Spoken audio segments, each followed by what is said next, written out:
reading. If you ask me what's the key, it's reading, not necessarily books. I even put on subtitles when I'm watching movies because I just want to see what's written. And then, of course, I critique the subtitles and say whether they're right or wrong. I'm thrilled to watch, say, a movie in Arabic, but watch the subtitles in French. I do things like that. Reading good material, trustworthy material of any topic you want.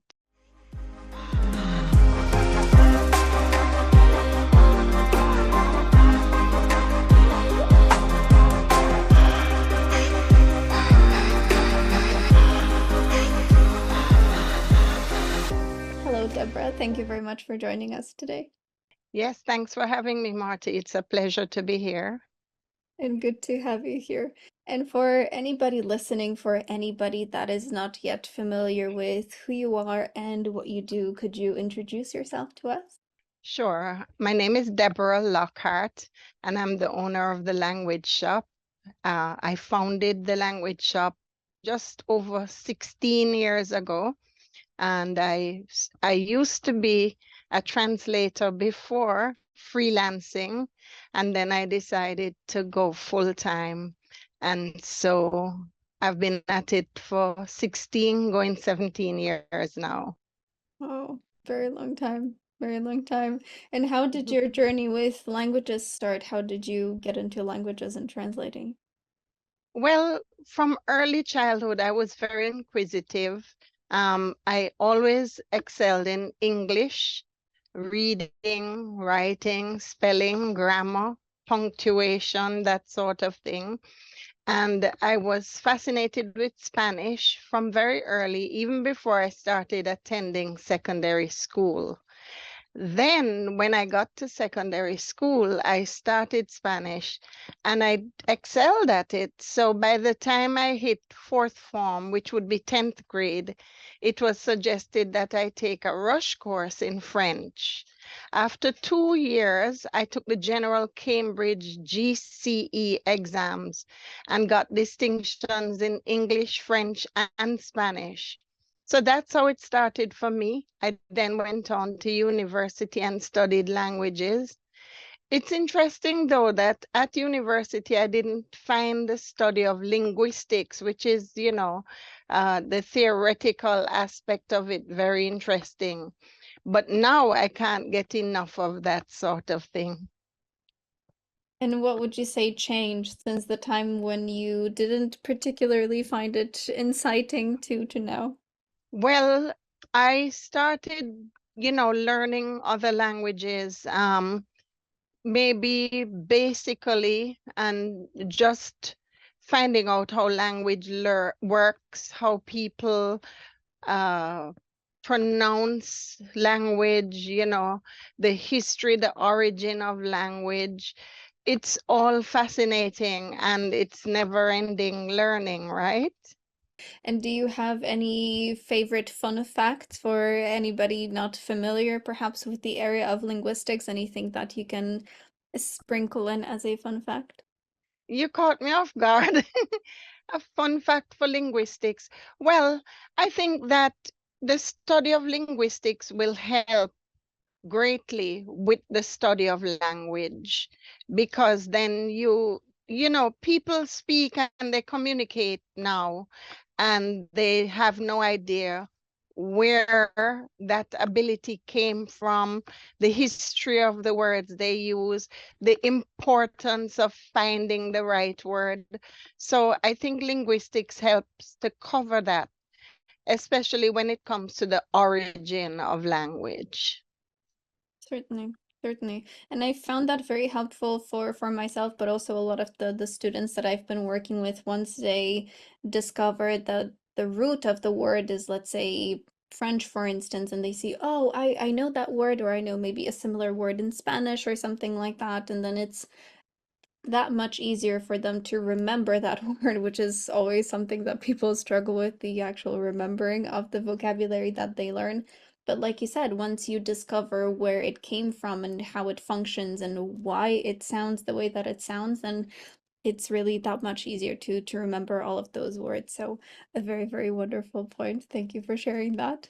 And in terms of the languages that you mentioned here, you mentioned Spanish and you mentioned French, but with your work with translating, you also work with more rare languages. Could you tell us a little bit more about that?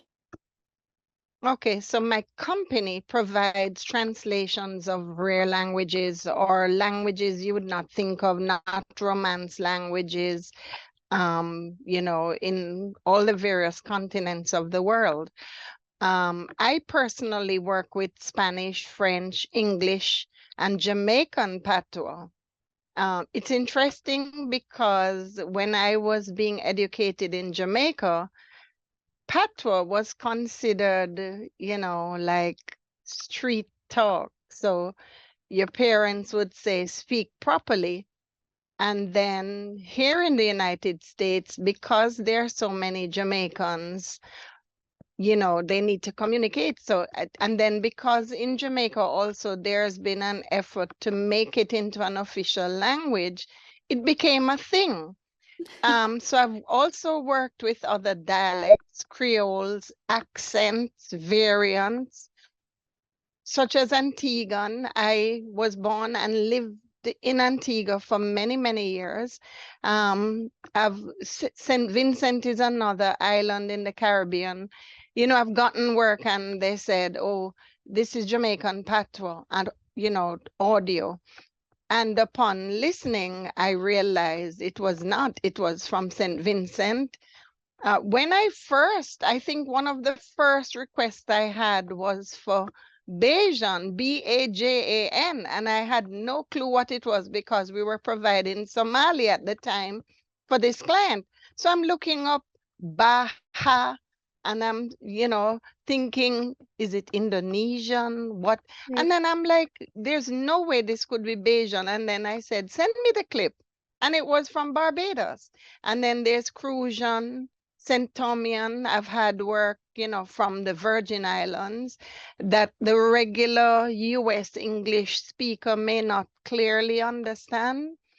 Other than that, I collaborate with other linguists who provide the other real languages. And in translation and interpreting, it is customary to translate into one's own native language. However, when a language is very rare and linguists working in these languages are difficult to find, they may likely be required to translate from their language into English, since English is one of the most common languages used in the world. Therefore, my suggestion would be for speakers of real languages to learn English very well, well enough to translate from and into the language. At any rate, the final proofread and QA will take care of perfecting the output. Certainly, certainly. And I really like your point here of perfecting that language, be it English in the sense of translating, or be it potentially any other language that you're learning with your case, that being with Spanish or French or any others potentially that you've decided to take it upon yourself. But how would you recommend for people to do that? Like you said, perfecting that language, where would you recommend to start, or potentially what would you say are the most important parts of a language to master, to learn, to develop, to again, quote unquote, perfect that language skill? Well, I'll be honest with you, in my day-to-day activity, like I hear speeches, for example, in English, I hear speeches, I talk to colleagues, I talk to friends who have pretty good jobs, good positions, and it is clear that somewhere along the line they did not get a proper basic grounding in English, which is supposed to be their native language. So people may be taken aback when I suggest to start from the beginning. Really go through and make sure you have that perfect foundation. So read or do whatever it takes to learn at the basic level. Make sure the foundation is right, because if the foundation is not right, then there's difficulty. And I give you a quick example. We pluralize in English, adding S invariably. So sometimes, for instance, the verb to do, there's some people who are a little mixed up. They think he or she do because does with the S would sound like plural. And so they would say they does. And they're not bad people, but it's just that adding S is plural already. So therefore, the uh, plural should be used. And because English is a very difficult language. So I suggest a lot of reading, whatever is affordable, study, read, listen, select good audiovisual materials. And, it takes focus. It takes a lot of focus, but it can be done. And do you have any favorite resources or any perhaps favorite sources of, like you said, high quality audio, high quality materials, anything that you can recommend? Well, I would suggest checking the local libraries and see what's available. Berlitz also has a very good course, and they're very intensive. Obviously, like when I went to school, some of those materials may be outdated now, but the library should still have good audio, because when I used to teach English as a second language, I did find quite a bit of audio visual material at the library. So check the local library. And Deborah, I'd also like to talk to you about your translating because I saw that you work with some legal documents and some more of the complex parts of the language. And I was really wondering how you deal with the specialized vocabulary for those particular documents, because I know a lot of people struggle with remembering that kind of vocabulary, especially if they don't use it all day, every day. It's easy to remember, hi, how are you? My name is, of course. But when it comes to the more specialized, the more technical language, I've noticed that a lot of people tend to struggle with that. So, do you perhaps have any suggestions, any recommendations, any tips for learning that in the first place? Of course, remembering it, but also maintaining that accuracy in what you're saying? Okay, the first thing I would suggest, the technical area that you're interested in, first, don't spread yourself too thin. Select one or two specialized areas. Don't try to study like 6 or 8 different specialty areas, because it's not going to work. I was fascinated with the law because, I grew up with a family with lawyers. My grandfather was a judge, my father was a lawyer. And so I always had that background. I was always at my dad's office, poking my nose into stuff. And then when I finished my bachelor's, I started translating personal documents, and I learned more and more about what I was doing. But the idea is to work in the specialized area of interest. I worked for about 10 years as a legal secretary, um, and I had the opportunity to help to proofread, even just typing some of that stuff. The language gets into your head, so work or volunteer in the specialized area of interest. That's very important, even in your own language. And then if this is not possible, subscribe to journals or join groups where this kind of subject is discussed. Back in the day, we armed ourselves with specialized dictionaries, which were very expensive. Yes. I've paid like $300 for a dictionary, Wow. and they were very heavy to carry to classes, whatever, wherever you're going and you had assignments.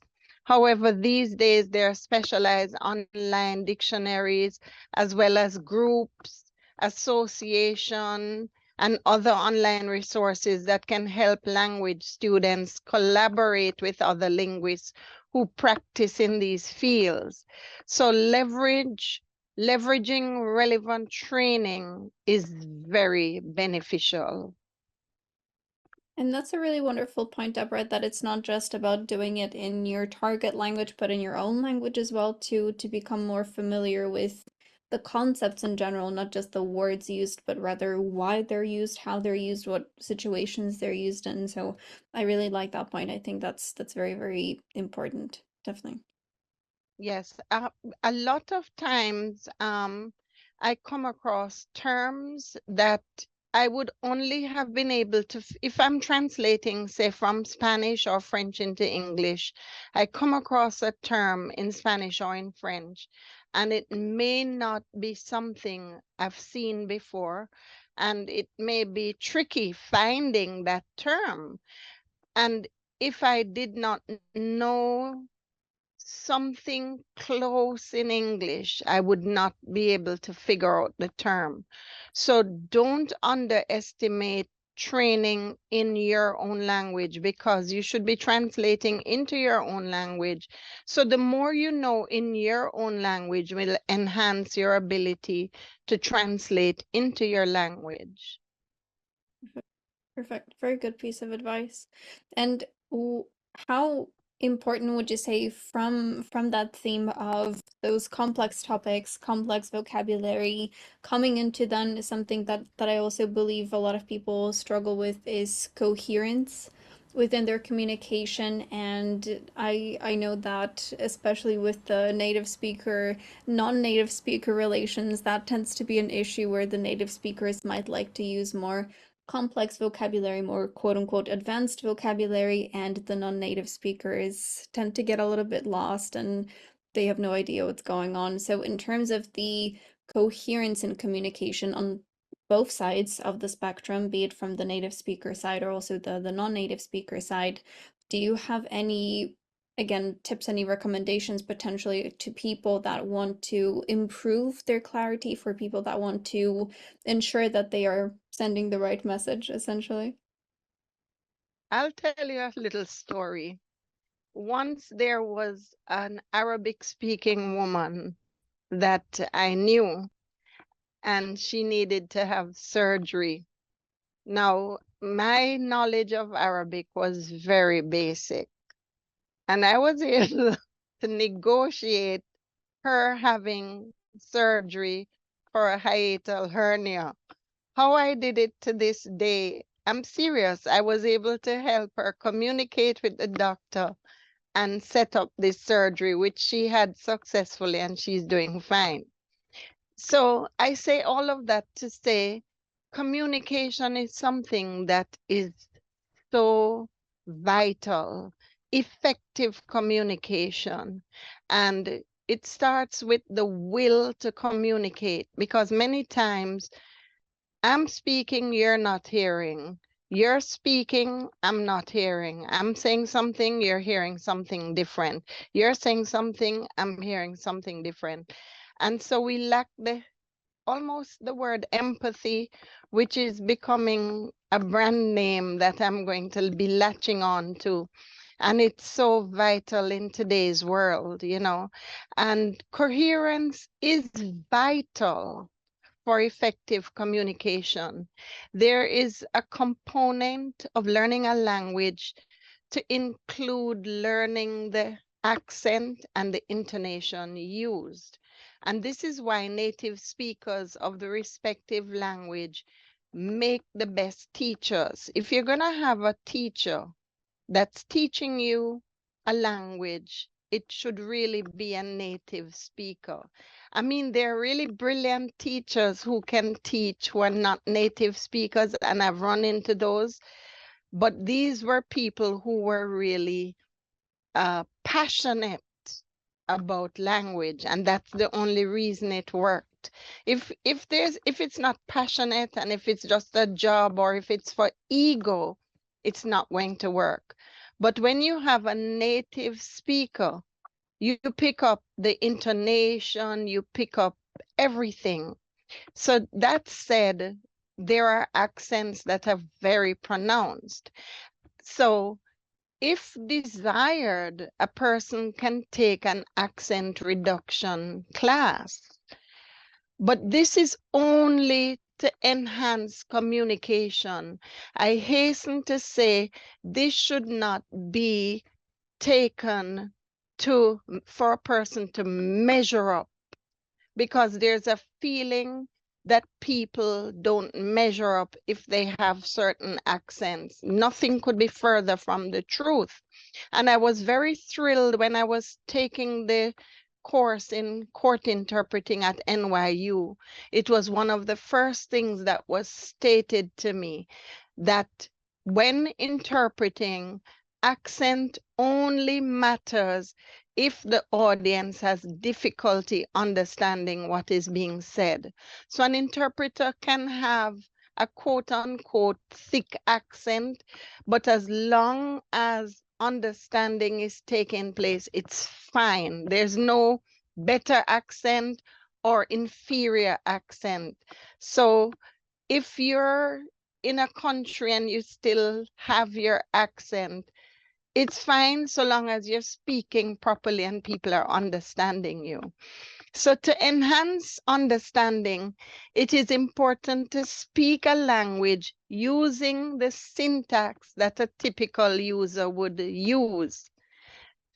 For example, there's some people, like if you call customer service, where customer service is outsourced, you can get someone, you don't mind the accent, but they're using too many words for padding, and they're finding a roundabout way of saying something, and their sentence structure is not that which would be typically used by a native speaker. So those things have to be corrected, because if you have too many words for padding, and then you have a sentence structure that's not typically used, along with a different accent, then you will have difficulty for the intending audience to really understand. Which is a really brilliant message, Deborah, and I very much would love to reiterate that for anybody listening, that it's not about having, like you said, a better accent or a worse accent or anything like that. It's all about effective communication and that coherence within communication, and both things happen. I've had a lot of people that I've worked with that did struggle with the coherence side of things, with the, like you said, the thick accents, and so that of course had to be mitigated because the communication wasn't really there. But if you simply have an accent, be it, I don't know, French, Spanish, Italian, or whatever else it might be, but everybody can understand you, then that should not be a worry or a concern, unless of course you choose to speak differently. You perhaps like the sound more and it's just a personal preference, and of course I'm not here to say that you're not supposed to do something that you want to do. But if it's simply for that, oh, but I have an accent and they don't, they have an accent too. It's a different accent. It's a native accent, but it's still an accent nonetheless. And so I feel like that's a, like you said, Deborah, a common misconception that it's worse or better or something like that. Whereas in reality, it is just a difference. And I would love to come back to something that you said at the beginning with the effective communication and the empathy side of things. I see that, like you said, I see that thrown around very often, and I feel like we are getting a little bit numb to the idea of empathy, unfortunately, because of how often it's getting used. But it is a really wonderful point and something that I also love to spread around myself, that it's not just what I want to hear and what I want to say and what I think is important, but if I'm coming into a conversation, a discussion, a debate, then I should be there with an open mind and open heart to what you want to share with me, to what other people are willing to share, and not just what I have in my head and what I want to talk about, because then I could just be talking to myself instead of to you. So finding a proportion of where like you said, that effective communication takes place, and that involves a lot of listening, a lot of understanding, a lot of that coherence within communication. So I very much like that point. And to dig a little bit deeper into that, would you say that there is anything else that is a fundamental piece of effective communication? So we had coherence, that empathy side of things. Would you say for your personal experience, even like you said, working with clients, the people that you've talked to in the past, have you noticed any other, again, fundamental pillars potentially of that effective communication? Anything that you can share? Well, you did touch upon it. Listening. Listening is it is the ultimate communication form, I would say, because if you don't listen, if you don't tune out your own ideas, you literally almost have to tune them out. A good listener actually will forget what they were going to say because they're so caught up in hearing what the other person is saying. And when I have moments like that, I feel very proud of myself because I have a tendency to have strong ideas that have to be gotten across. And so I would say listening. In our interpreting class, we had to read this book, When Listening Comes Alive. And so really active listening is probably the first pillar of communication. That's how we learn. Even with songs, even on a choir, we would be trying to sing with the teacher. And she would say, no, listen first and then sing the line. And so listening is very important for learning, for communication, for negotiation, for everything. And even sometimes when translating, you actually have to listen to what you're reading to see if it makes sense. So listening, I would say, is really, it can't be stressed too much how much listening is important, you know. Mhm. You when you listen, you actually will hear what has not been said. And sometimes what has not been said is, if not more important, equally as important as what is being said. That's really profound. I like that. I like that it's not just about repeating the same dogma over and over again, but hopefully coming up with some new ideas. And now you touched on something that I also wanted to discuss a little bit with negotiations, and I always find this incredibly interesting because even in our native language, it's still a skill. It's something that has to be learned or at least practiced. In my experience, it's not really something that we are naturally good at, unfortunately, but still something that we need to work on and practice. And again, into the realm of doing it in a non-native language, in maybe a language where you don't know all the words, don't know all the structures, the idioms, the phrasal verbs, all of those types of things. When it comes to negotiations, I feel like it goes from difficult to maybe a little bit too difficult for some people in my experience. And for you, of course, like you said, doing the translating and a lot of that sort of thing in languages beyond your native language. Do you have any tips or any recommendations for people that want to become better negotiators, again, be it their native or non-native language? Well, one of the things with negotiation, aside from listening, is uh, something that was taught to me early in the history of my company. I actually took some coaching and coaching services, and I was told that people who are listening to your pitch are not thinking at all about what you're saying. They're thinking about what's in it for me. That's all they're thinking about.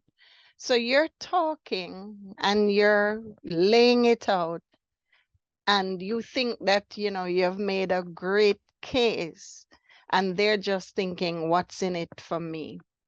So aside from listening, it's important to really find out what's important to the person you're negotiating with.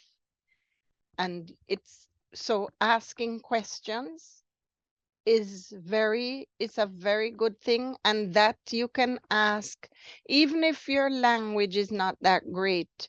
If you keep asking questions, and even at the most basic level, and getting a feel of what the other person is saying, you will have some sense of what's important to them, right? Instead of the big negotiation, you can negotiate smaller things. And this reminds me of when I attend, say, networking events. There's some people that don't like them. I don't mind them because I'm going to find out about these people. I'm not going to present myself. I only matter in as much as I found out what matters to these people. And so when you go, instead of trying to pitch and say who I am and what we do and what you want, they may not really need your services. But if you say, hi, what are you into, you know tell me more about yourself, the more you allow the person to express themselves, is the more they find you interesting.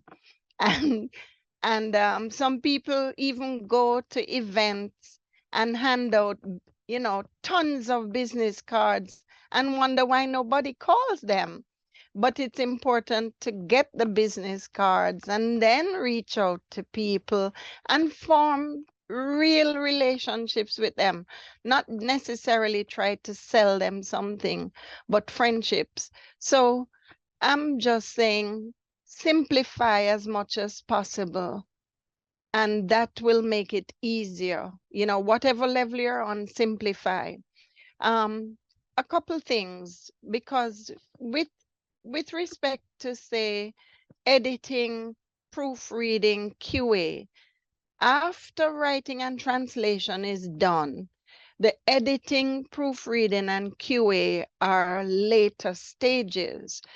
Now, this is important because this is usually done by others, aside from the translator. So what am I saying? I'm saying that it takes a team. It takes a team, it takes collaboration.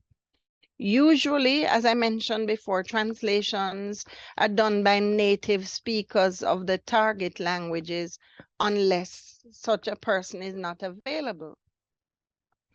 And it requires intensive training and pinpoint focus to be able to negotiate, write, translate, or proofread in any language. But if you collaborate and you have others, and for example, my team always has people who are better than me. My team cannot go unless these people are better than me. And I'm not threatened in the least if there are people who are more qualified than me and more important than me.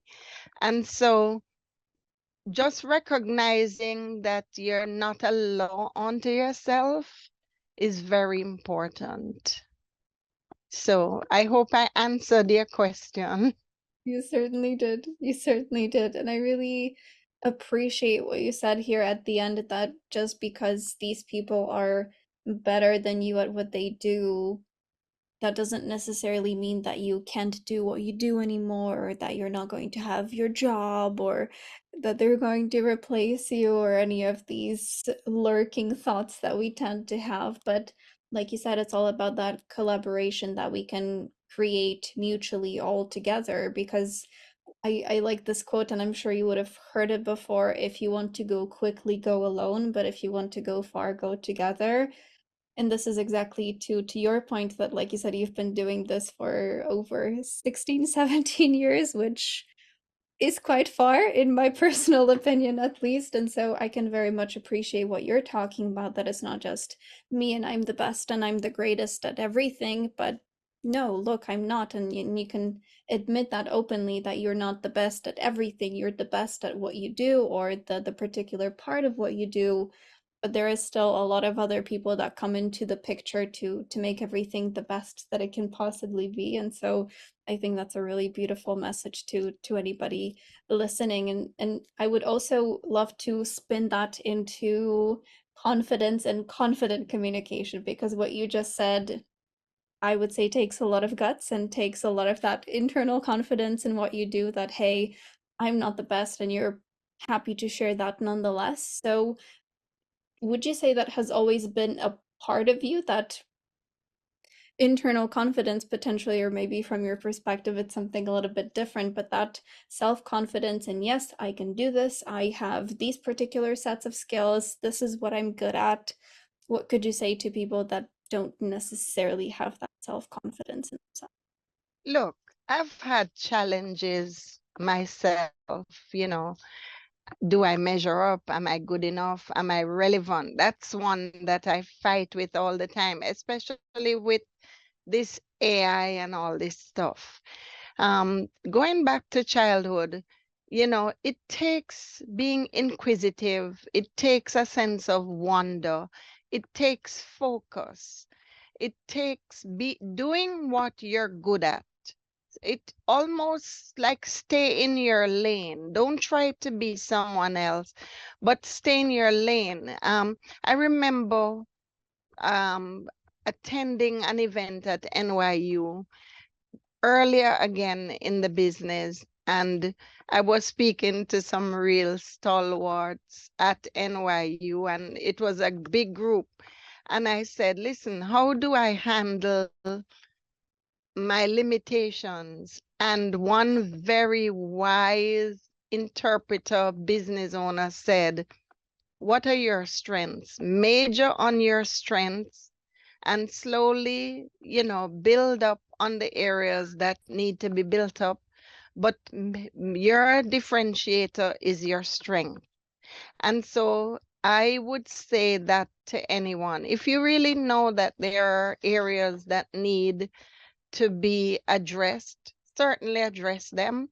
But the areas that are strengths, push those to the hilt, I would say.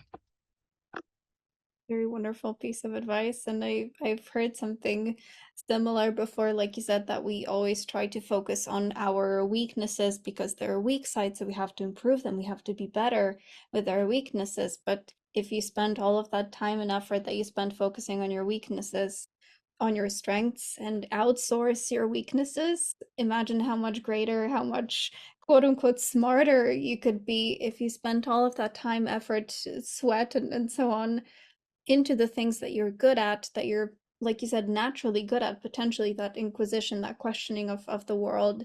If you hone those skills, you could be worlds better than people that try to balance everything in their lives. And to your point, we don't have to be perfect at everything, and you're never going to be perfect at everything. So just focus on the things that you're good at.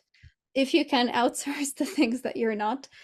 But I do appreciate the flip side of that, that is not always possible, especially for instance, if you are a language learner and you need to be learning that language, perhaps for your maybe immigration, or to an exam, or for work, those types of environments where you're not doing it simply for the pleasure, but rather out of necessity. And I do appreciate that you can't always outsource that, and you can't always skip that part of your life that you just don't want to deal with. And so for that, like you said before, accepting those things, potentially trying to maybe look at them from a bit of a different light, that it's not, oh, something that I have to do, but I have to do it, but it's okay. I might as well do my best, and I might as well try my best. And get the help of others, like you said before, that you yourself got some coaching, get somebody that can help you out, get somebody that can teach you the ropes and what it is that you're not necessarily good at. And would you say that there are any other hacks, any other tips that you can recommend to get over those things that you don't necessarily want to do, but you have to do anyway? Well, in terms of outsourcing mm, could mean that I can outsource to someone and that's the end of it. They do it and then, I compensate them. But there's also partnering. Partnering means someone needs me and I need them, and we partner. It may not be a big legal structure, but it may be us getting together so that together we're stronger than if we were alone, And so it takes trust and it takes flexibility and a willing to share, all of these things. It takes integrity, because if someone is depending on you, then you can't let them down. And, you can accomplish a lot through partnering. I also remember working with others through a barter system where they used my skills and they provided me with services.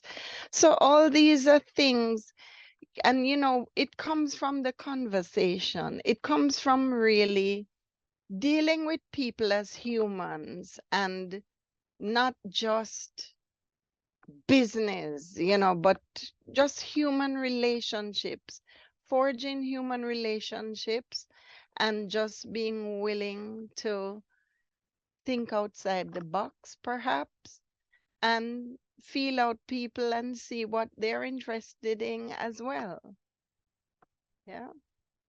I very much appreciate that point of, like you said, it's not always a clear cut, you do this, I pay you, but maybe you can do something for me, maybe I can do something for you. And like you said, it all comes down to what we were talking about before with that clear, effective communication. If you know what I want and I know what you want, then we can try to negotiate again to come back to a previous point. But if I don't know what you're looking for, if I didn't listen to when you were telling me what you want, then that becomes a little bit more of a challenge. And I do, Deborah, I did want to talk to you about your more analytical skills when it comes to language. And I saw that you work a lot with grammar, with vocabulary, with spelling, with punctuation, with what you were talking about at the very beginning as well, that you've always found those enticing and always found those interesting.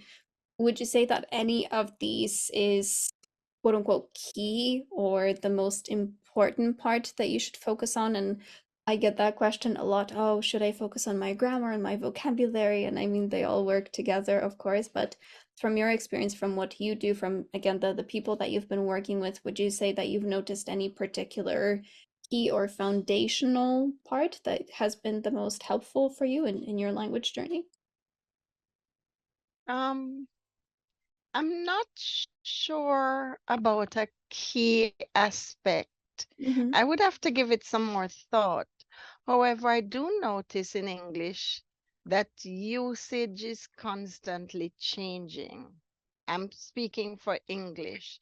What could be considered bad grammar or wrong punctuation or poor spelling is constantly used by people of all walks of life. Now, to a certain extent, there is a certain amount of grace because, say, here in the United States, there's so many speakers of different native languages. And so, people are not as judgmental if, someone has a different accent, or if someone, because I suppose we're texting all the time, we're on social media, people are spelling things differently, abbreviating, you know, things get cut, things go by the wayside. But sadly, it appears also that as long as you're making money, or if your business is doing well, or if you have a high position in society, maybe you're in government, people also don't seem to care much about grammar, punctuation, or spelling anymore, which is a shame.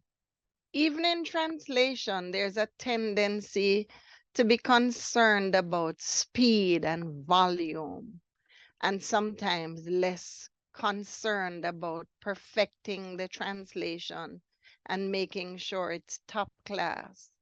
So for those of us who care, the errors are very glaring, and we lament the loss of integrity in language.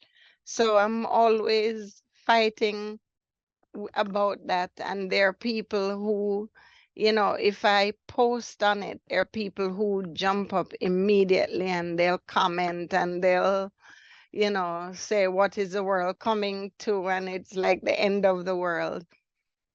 I think that all aspects, grammar, spelling, and punctuation, are vital.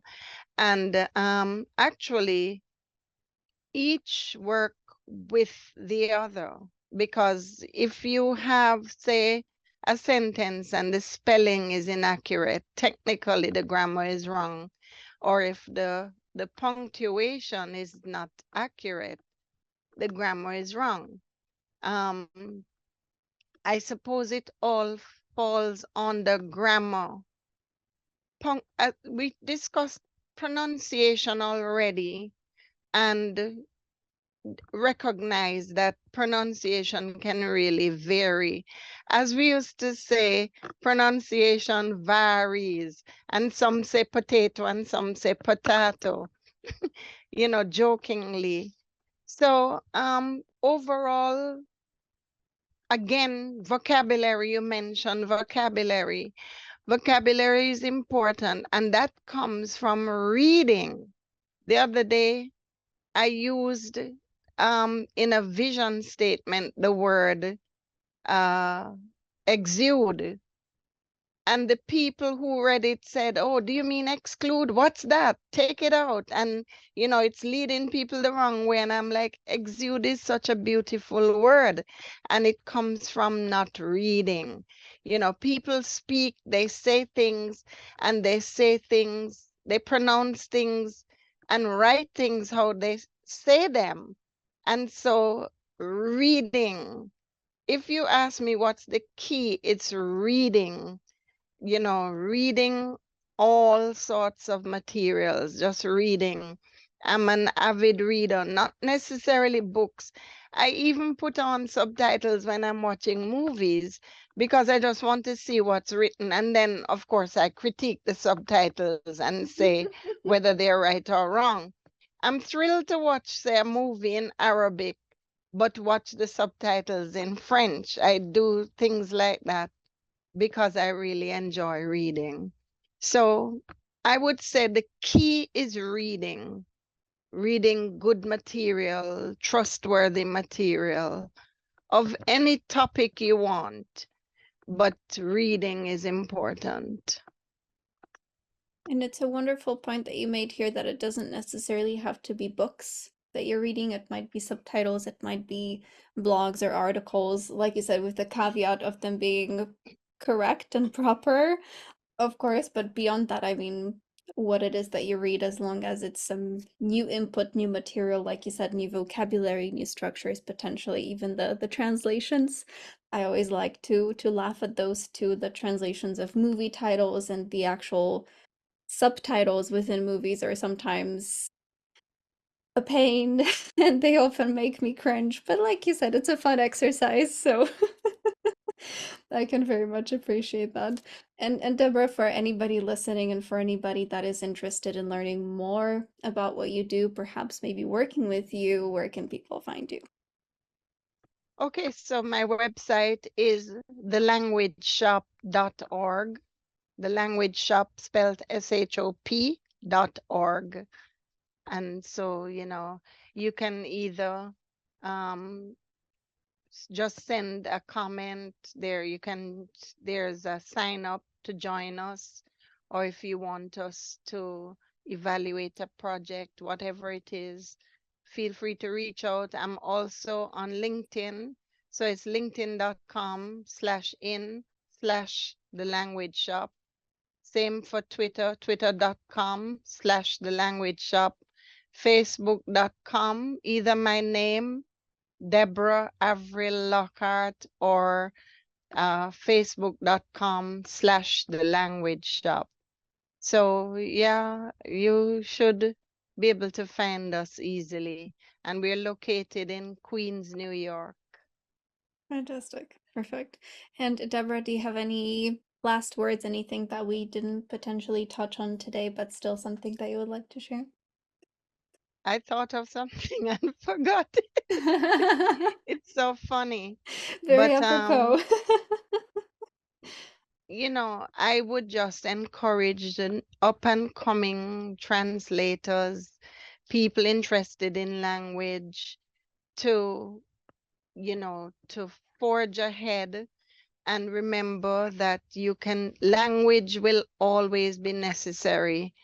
I mean, I've had so many opportunities. I've had opportunities, we didn't mention this, but even now languages, you're asked to interpret or to translate stuff, and it's written by people who are mixing up languages like the Spanglish, and it's a whole learning process. So I promise you, if you study language, you'll never be bored, and there will always be an opportunity for you to use your language. Beautiful final message, I would say. And thank you very much, Deborah, for your time. Thank you for sharing all of your stories and your wisdom. And I'm sure that anybody that listened to you today has learned a lot from you.